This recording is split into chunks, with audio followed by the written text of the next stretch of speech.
Hi, you're listening to Bonus Points, the official podcast of Mr. Assel's theology class. Join us as we put out into the deep and explore the world of theology and beyond. Today, we're talking about the difference between the vice of curiosity and the virtue of studiousness. Let's begin.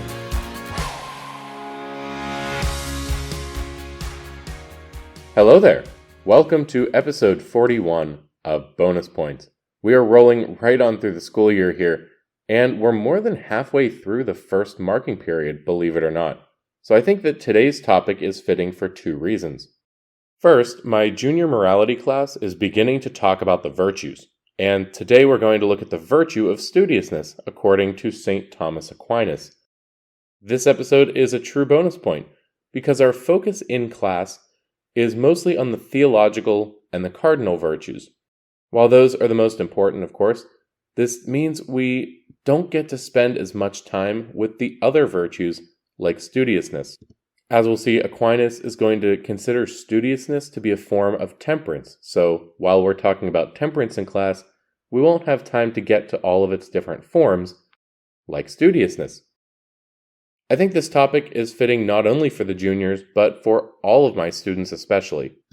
For many, this is the time of year when the back-to-school motivation and energy burst kind of sputters out a little bit.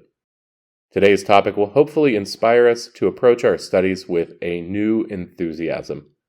And if you're not one of my students, hopefully this episode inspires you to apply the virtue of studiousness in your own life as well.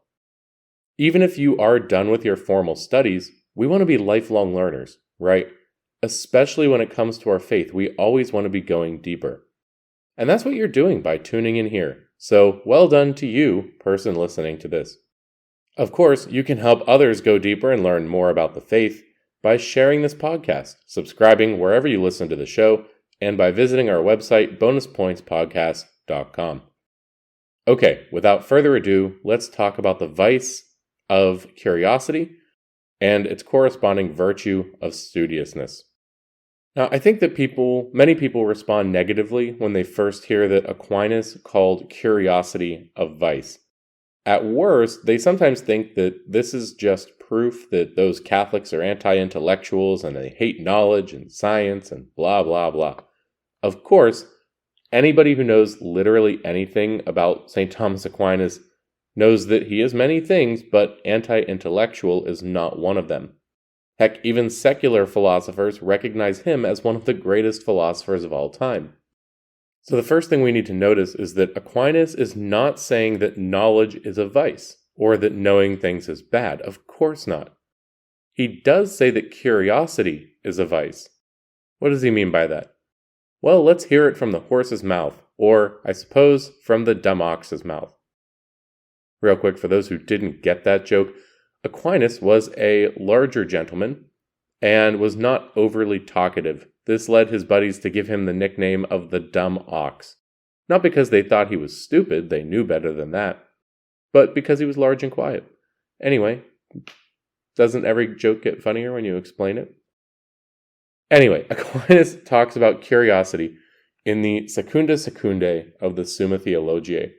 You may remember from episode 40 that the Summa Theologiae, Aquinas' masterpiece summary of theology, is split into 3 parts.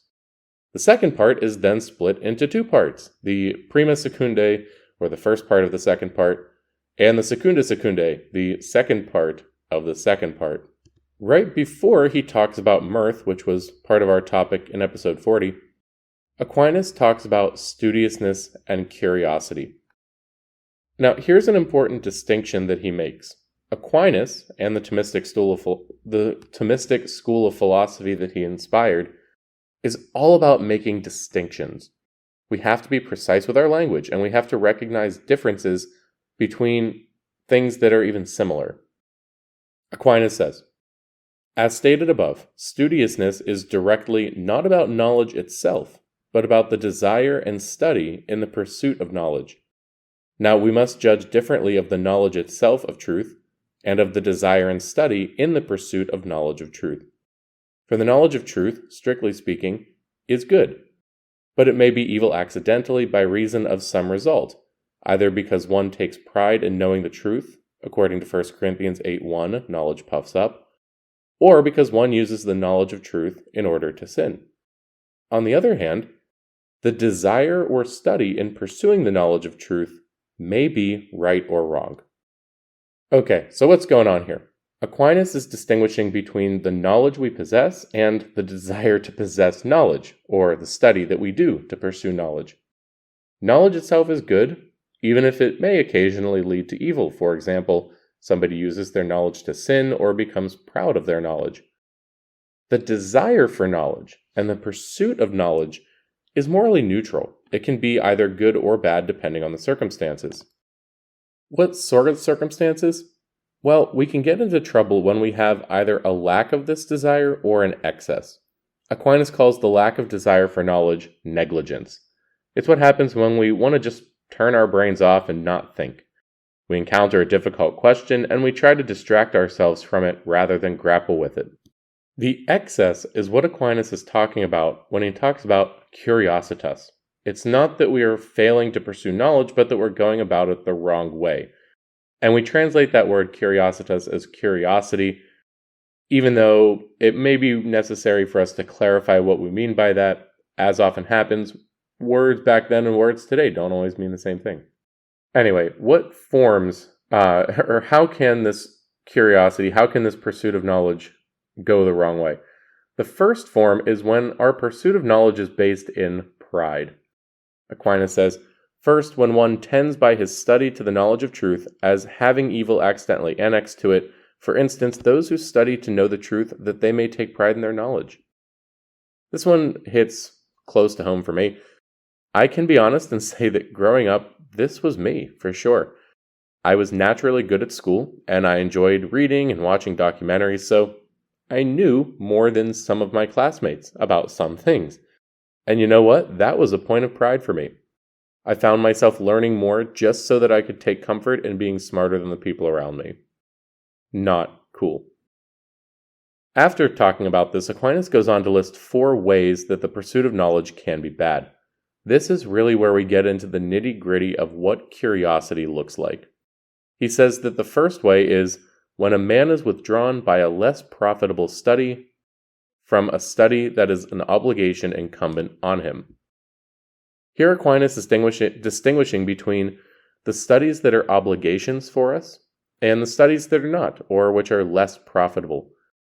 Curiosity sometimes takes the form where we're distracted from the important studies that we must complete and toward the not as important studies.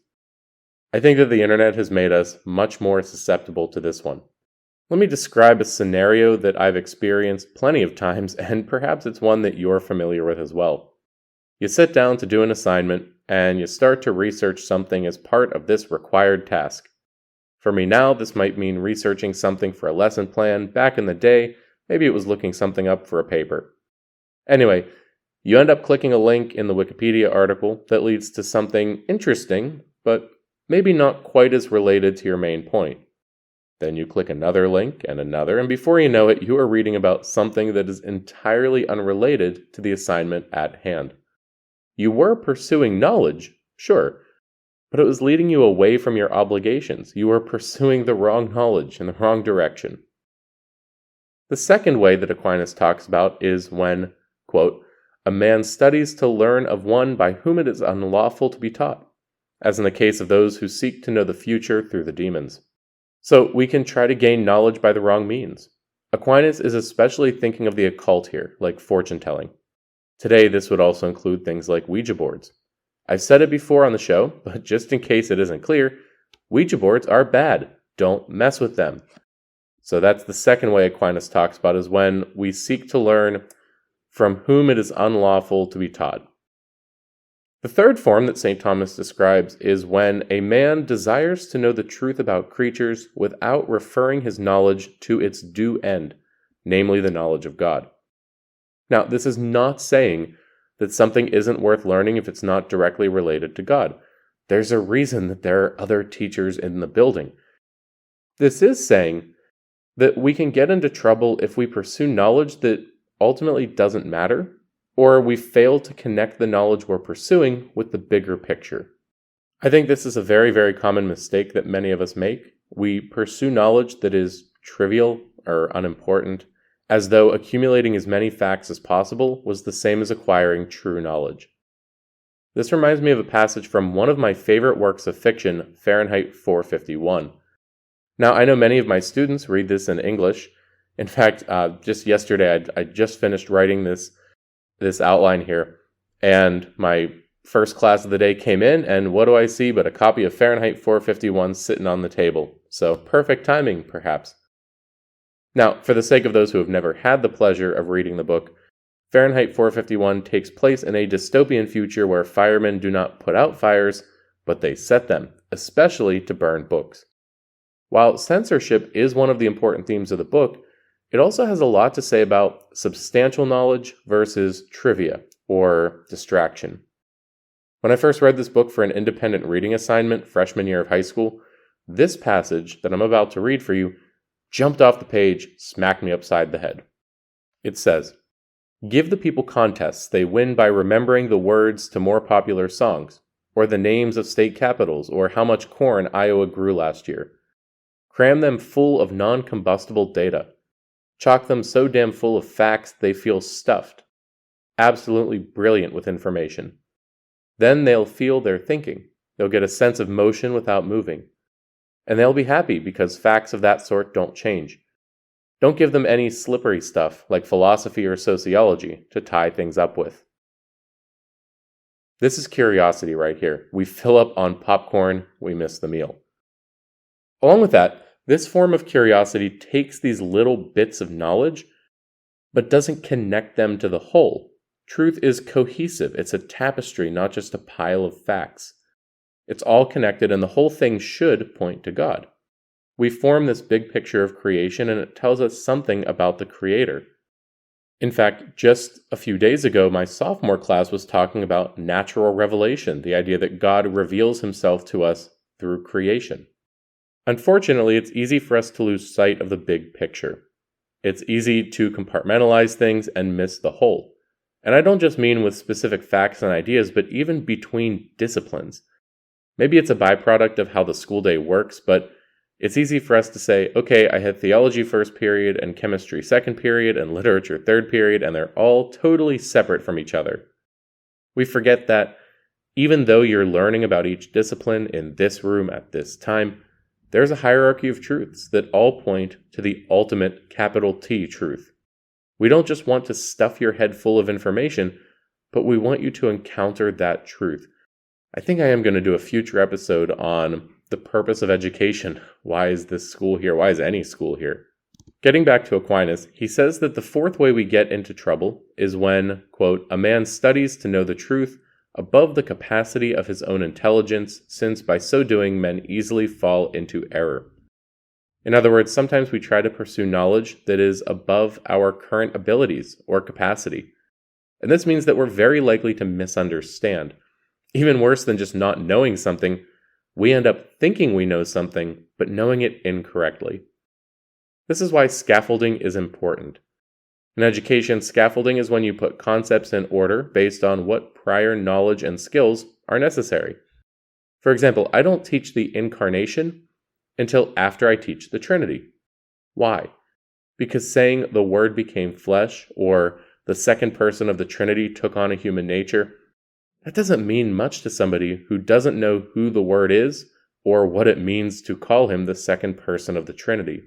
Okay, so those are 4 forms of curiosity according to St. Thomas Aquinas. Now, if we extrapolate a bit, we can see other ways that we can fall into curiositas and do more harm than good. A few moments ago, we mentioned how curiosity fails to integrate knowledge into the whole, or it misses the big picture. From this, we can fall into error in 2 ways. We may do a really deep dive on one specific topic, but neglect everything else because of it. Have you ever met somebody who was an expert on something very specific, but was lacking basic knowledge in other areas? It makes me think of something that Sherlock Holmes says in, I think, the first episode of the BBC show. Somehow, the planets of the solar system come up, and Sherlock doesn't know them. And when the person who's talking to him is incredulous that he doesn't know this, he pretty much says, well, I've never needed to know it. And if you actually know the scene I'm talking about, I'm so sorry for that vague and unhelpful description.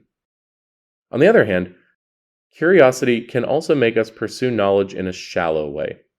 We just want the easy answer so we can move on to the next thing. As helpful as it is sometimes, one of the worst things Google has ever done was to add the auto results box that pops up sometimes, where it just pulls a quote from the top result.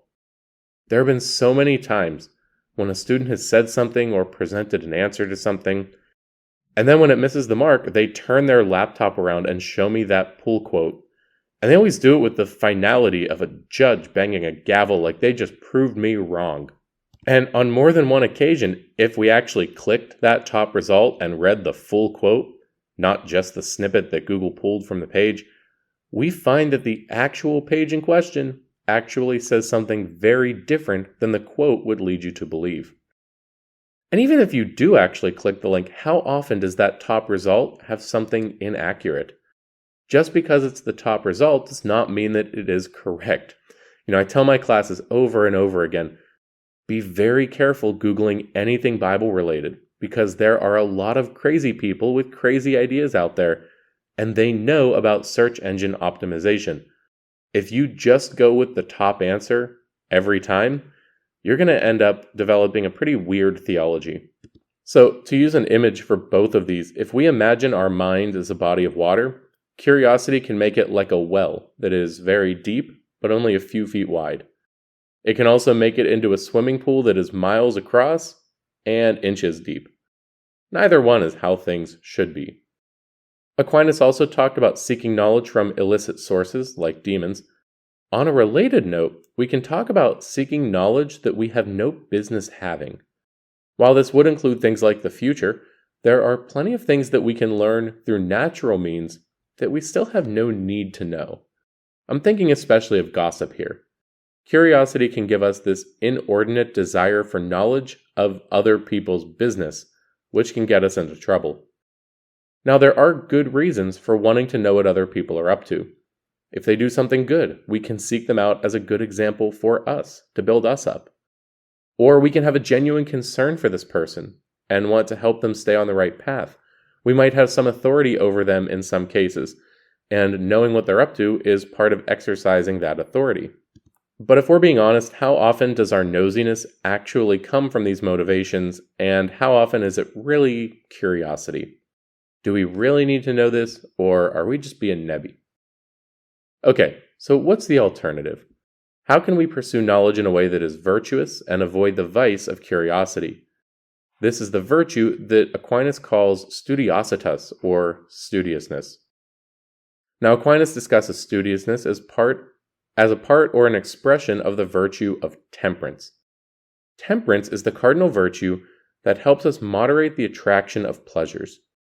We usually think of temperance in the context of the temperance movement, which was totally against alcohol. But when we talk about the virtue of temperance, it's not about totally shutting down our desires. Rather, it's about moderating them. Temperance looks at the good things of the world and knows that we tend to go overboard, so it helps us to have a healthy moderation. Temperance is all about balancing and strengthening our abilities, which is why Aquinas includes studiousness here. The virtue of studiousness has the purpose of strengthening our mental abilities. Studiousness takes the natural desire for knowledge, which we all have, and directs it to peak effectiveness. In the clearest and most immediate sense, studiousness means that we apply ourselves diligently to our studies.